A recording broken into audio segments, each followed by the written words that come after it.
It's a Friday. Time to finish those chores you've been procrastinating with. Relax, talk to the family, and of course, spend some time with us right here on Jamaica Magazine. Hello, I'm Adrian Atkinson. On the lineup today, the Jamaican economy continues to gain traction. We outline the benefits, plus outreach activities by members of the Jamaican Diaspora. And School Zone travels to 3 schools. Stay with us as we turn the pages of the magazine together.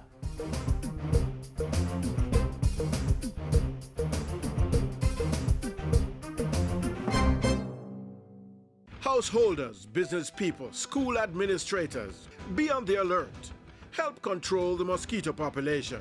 Destroy breeding sites. Empty old tires and all other containers where water can settle. Bore holes in old cans. Cover water drums and garbage cans. Wash flower pots and vases and clean pet dishes regularly. Protect yourself from mosquito bites. Cover your body as much as possible and use mosquito repellent containing DEET.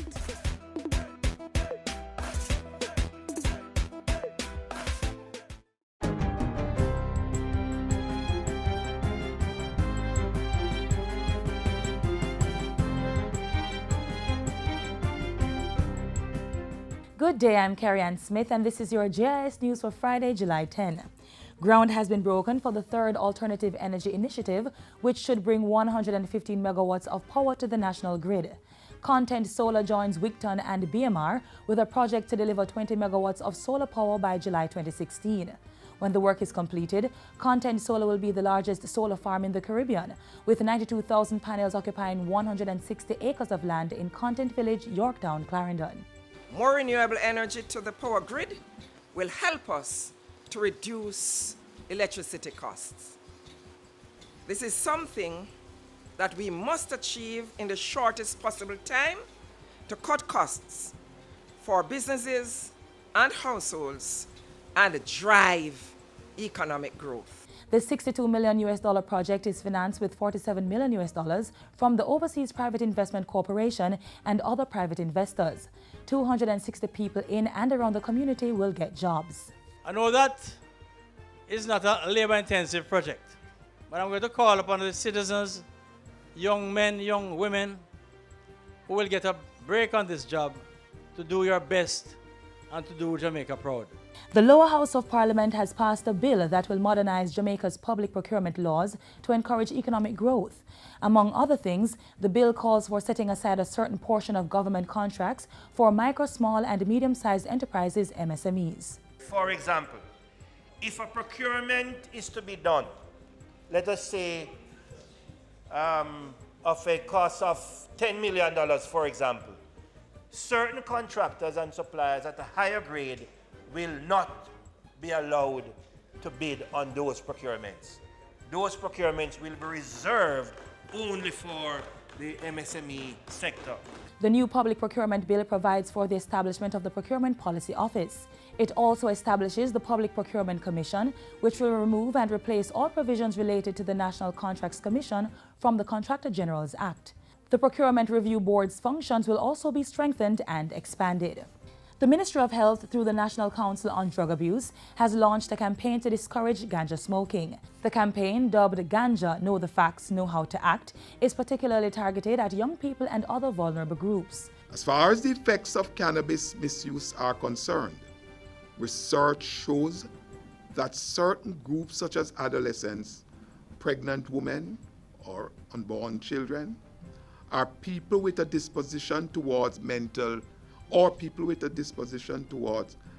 disorders are significantly more likely to be harmed than others. One goal of the public awareness campaign is a 15% reduction in the number of young people who start smoking ganja while in school. We aim to, first of all, reduce by 30% the number of persons arrested for possession in public for over 2 ounces of ganja. And this, we aim to do this by 2017. We hope to reduce by 30% the caseload on the criminal courts for possession of ganja, and this too at a timeline of 2017. The International Narcotics and Law Enforcement Department of the U.S. Embassy has pledged to support the public education program to the tune of $53,000 US. $4.5 million has been donated to establish a cancer fund for children at the Bustamante Hospital. The donation was made by Lime Foundation on Wednesday and will offset the cost of specialized medical care for pediatric patients battling cancer. Health Minister Dr. Fenton Ferguson has lauded the private sector company's donation, which he says is consistent with government's commitment to provide a holistic and comprehensive health care system.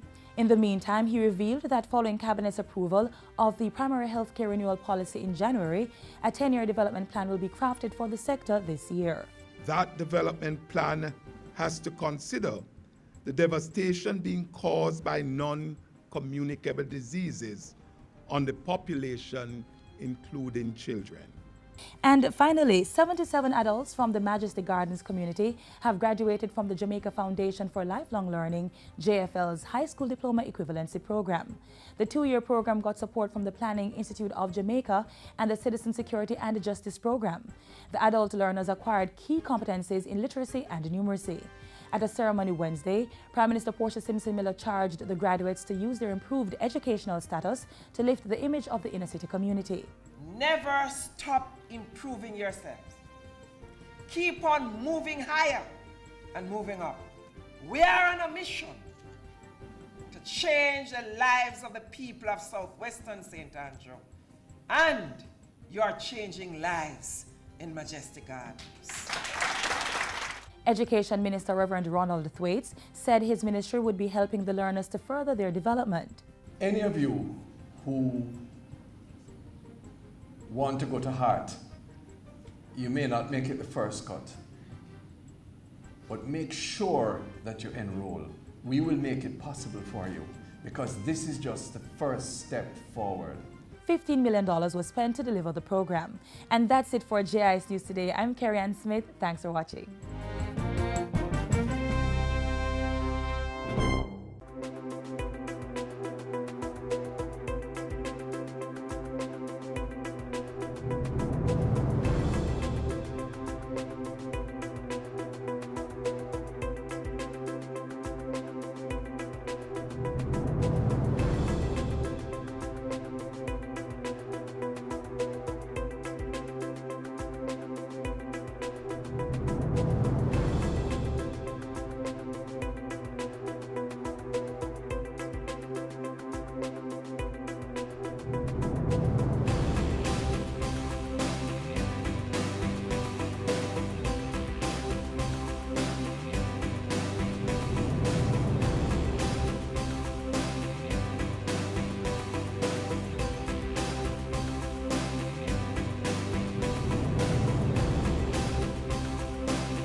This week we heard some good news on the economy from the Economic Program Oversight Committee, EPOC. The amount of taxes collected has increased. Tourism and remittances are up. The net international reserves are in excess of target, and the primary balance for April and May is $1.2 billion more than expected.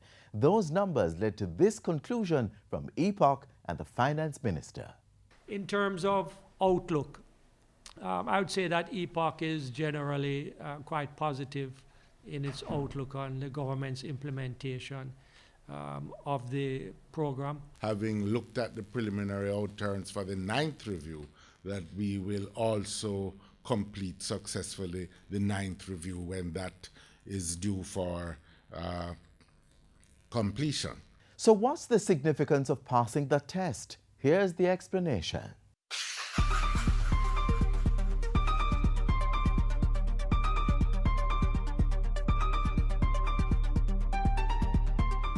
Whether school days are in your distant past or you're still in the classroom, everyone knows the value of a passing grade. You pay close attention to absorb the lessons, study even harder to remember the details. Then you do your very best to get a good score. And when the results are in, well, there's nothing like the pride you feel in knowing you aced that test. Yes, a passing grade is vital for individual success, and the same is true for the country. Since June 2013, Jamaica's economy has received a passing grade from the International Monetary Fund. Excellent endorsement from the powerful multilateral agency, which says the Jamaican economy is improving, doing much better than it has in several years. IMF Managing Director Christine Lagarde said it herself, Jamaica has come a long way. What you have done personally under the leadership of your Prime Minister is nothing short of astonishing. So well done. Kudos aside, an IMF pass mark means a whole lot, not just for the government, but for almost every aspect of life. The IMF provides money for balance of payment support. In other words, the IMF provides money to help the country to pay its bills internationally. But an arrangement with the IMF also provides money from the World Bank, which lends money directly to the government of Jamaica to build schools, to build roads, to build hospitals, as well as money from the Inter-American Development Bank, which is used for policy-based loans. It also paves the way for grants from the European Union, which is used for all kinds of things, poverty reduction, crime fighting, and all of those things. So if you don't pass the IMF test, you don't get those funds. So there's a direct relationship passing the IMF test. Yes, and fighting poverty, fighting crime, building schools, all of those things that the people depend on. Another plus of a passing grade is the signal it sends to investors. The investments that we need in the private sector to create jobs. What we are seeing is that foreign investors are investing more in Jamaica than domestic investors. That said, though, positive effects on the overall economy will take time to trickle down to significantly impact the spending power of regular Jamaicans. Analysts tell us there's a good reason for that. If you're in a deep hole, you'll have to take your time and climb out. So you could have been deeper in the hole weren't it for the policies being pursued by the government. No questions about it. Government's economic reform program is working, and the administration is adamant that it's sticking with the plan for reasons analysts agree with. Without the IMF agreement, the country would shut down because you won't get any money from the World Bank, the IDB, the European Union. Investors will be looking elsewhere and not Jamaica. To my friends in Jamaica, the hard choices have been made. Don't stop now, because you're almost at the finish line. The global community has taken notice, and Jamaica has now gone from a problem credit to one that is now leading the pack. So hats off to the government for ensuring that the easier and softer way was not taken once again. Thank you, Prime Minister. Prime Minister, you should be applauded for your vigilance during these difficult times in positioning Jamaica as a leader. And to the people of Jamaica, your perseverance was the crucial needed element for your government to leapfrog your beloved country from one with troubles to now one with a workable vision.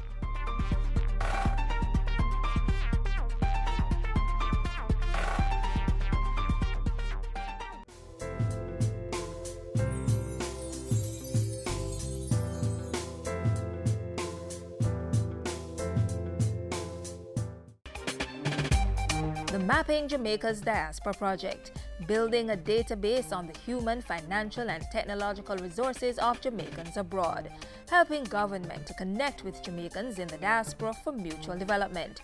Jamaicans living overseas are encouraged to sign up now. Spread the word to family and friends abroad. To take the survey, visit mapjadiaspora.iom.int. Information shared will be kept strictly confidential. Let's work together for our mutual growth and prosperity.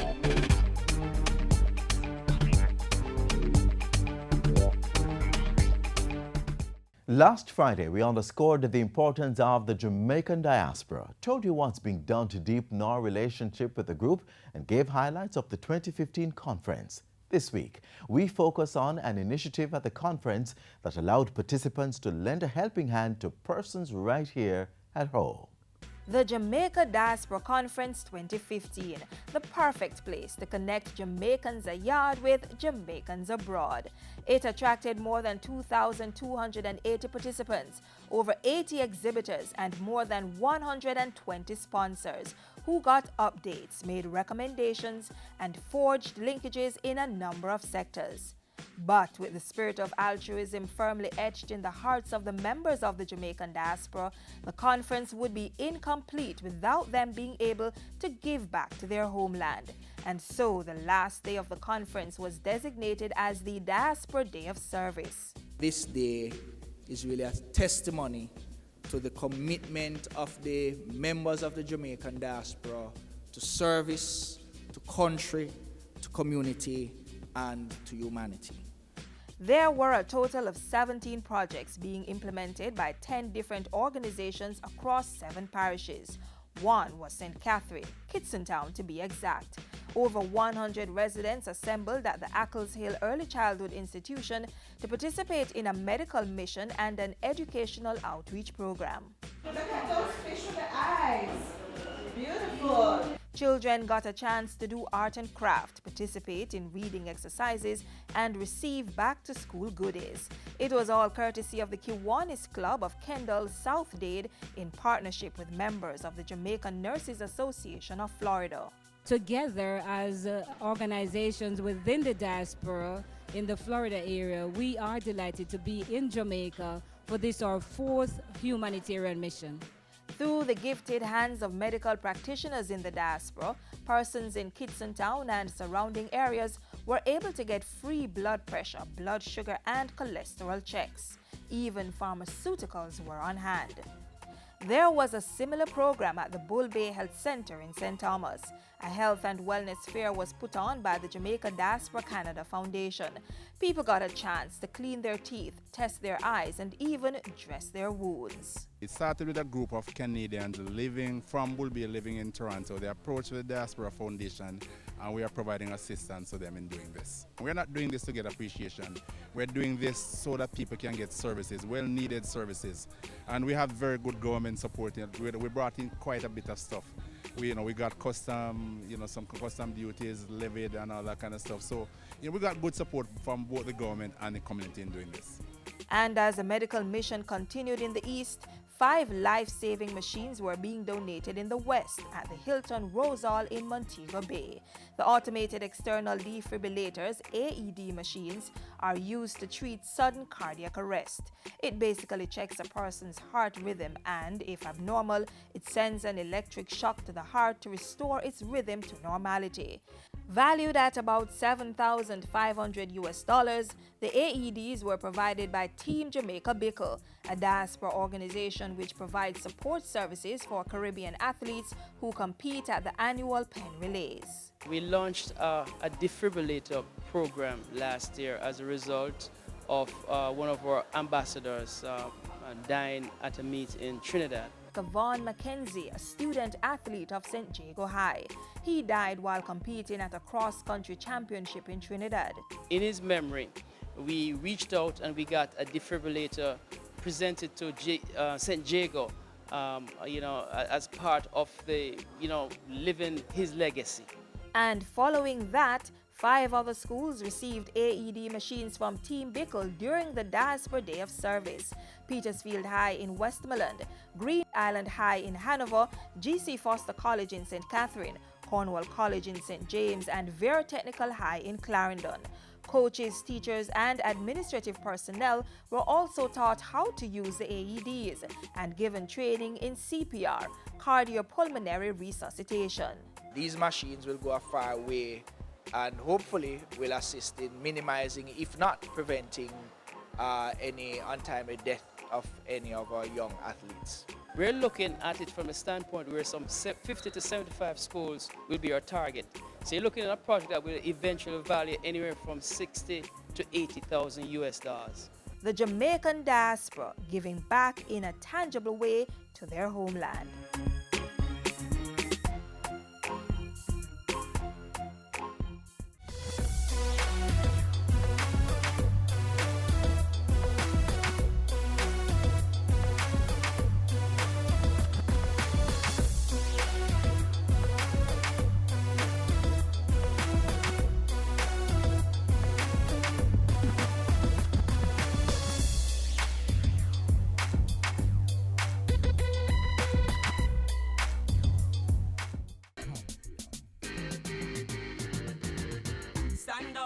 get in the race. I can become the master of my destiny. Step up your stride, make we work like a harder. Do it like Veronica, bolt and a suffer.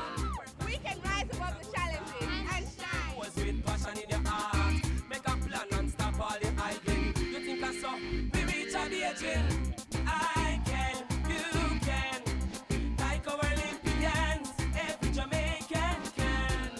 This week on School Zone, it's all about learning in a fun way. Sandra Clark has what we term a trifecta, a visit to 3 schools in the corporate area.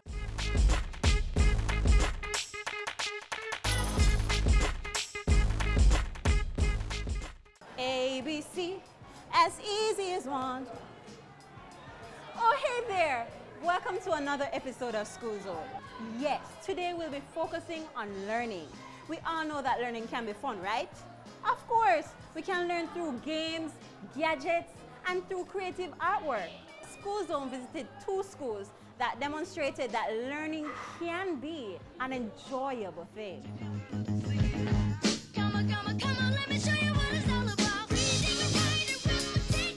Mathematics, a way of life, then and now. The Jesse Ripple Primary School recently hosted its annual Mathematics Expo. It welcomed exhibitions from other schools, all displaying how math is played out in our everyday lives. Now they are seeing that, look, I'm at home, math, the clock alarms, it's that wakes me up, and maths is involved. Mummy is making the dumpling or the cup of tea. Math is involved because she has to look on the shape of the cup to decide how much water to put inside there, use the proper spoon to know how much maybe Milo to put there. So, you know, it's really good. Do you like today's Math Expo? What is your favorite thing about today so far? Anybody? That we are having fun while we're actually learning about math. The same thing that she said. Yeah, we're having a lot of fun and we can learn about a lot of stuff from alpha infant, Clancarty. I've liked math since I was in kindergarten, and I really don't know if I didn't like math what I would do, because sometimes when I'm bored I just sit down and do some questions. I'm seeing booths that are focused on giving students a different experience than what they would normally have in a math classroom, so they're going to have an opportunity to play games. But I'm also seeing a number of private and public sector organizations who are setting up booths, and that would also help students see the relevance of some of the concepts they are learning in the classroom to everyday life. And that's important because that also helps them learn to appreciate the subject a lot more. It can help to dispel a lot of the fears they have for the subject and anxiety, which is a significant part of the Jamaican culture, and also demystify math and not make it look so frightening and difficult for students.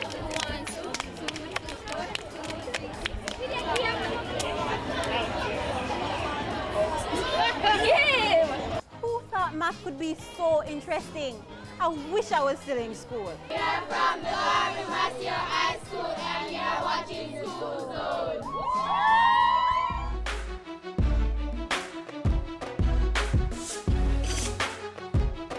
I step, you step, we all step.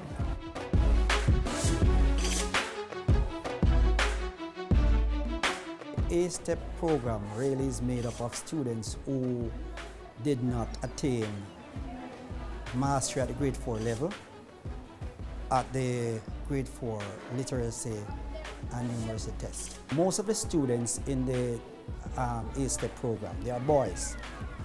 And boys learn better using hands, listening, talking, and such the like. So using this area is just to get them to be a little more focused and to get them to feel a sense of purpose.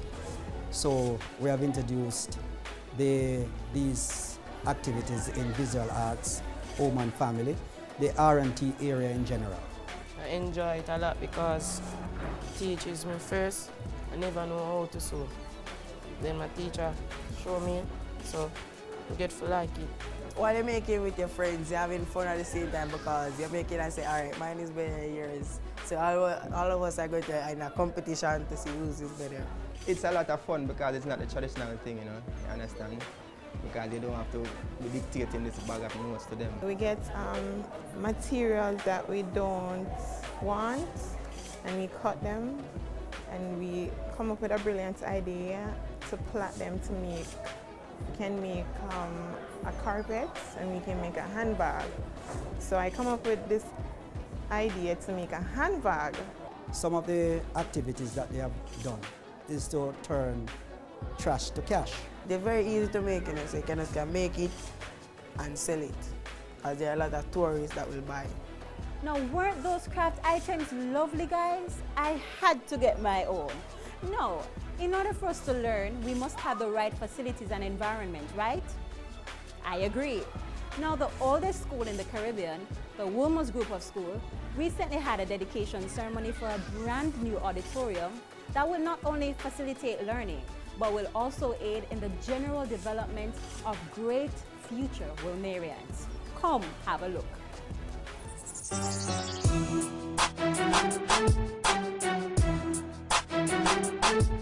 Permit me just for this one time. I know it's a service, but permit me just to be me. Yes! As every other Wilmerian, I'm quite elated because for 23 years we have been without an auditorium. So to finally have the auditorium, as opposed to the promises over the years of an auditorium coming, it's actually here. We're able to use it and benefit from it. It is all excitement. It is all anticipation. You could see the excitement on your faces this morning just to step in that auditorium. And I speak for all, not only the students, but all the stakeholders. Before it was, being out on the basketball court, in the hot sun sometimes.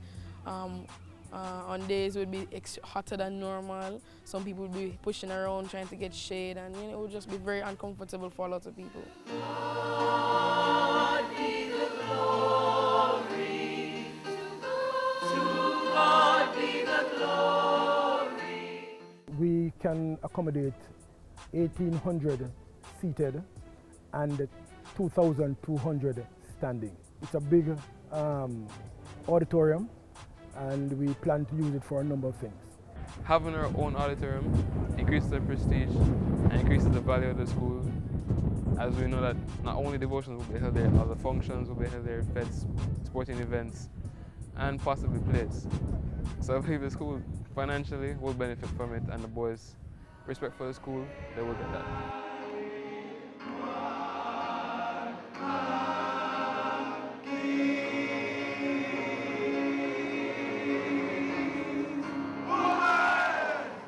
Boy, I'm so happy that the Wilmers Group of School has finally received an auditorium.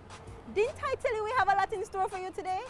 We learned about math, creative artwork, and how having infrastructure like a school auditorium can aid in students' overall development. Well, I'm sorry to say that that's all we have for you today, but tune in next week for more fun. Until next time, happy learning.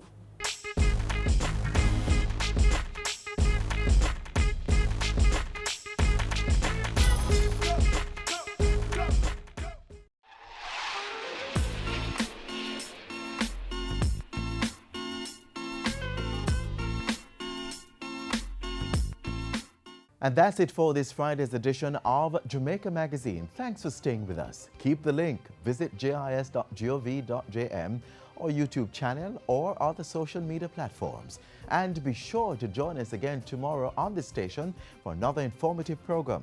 I'm Adrian Atkinson, and this has been Jamaica Magazine. Have yourselves a great weekend.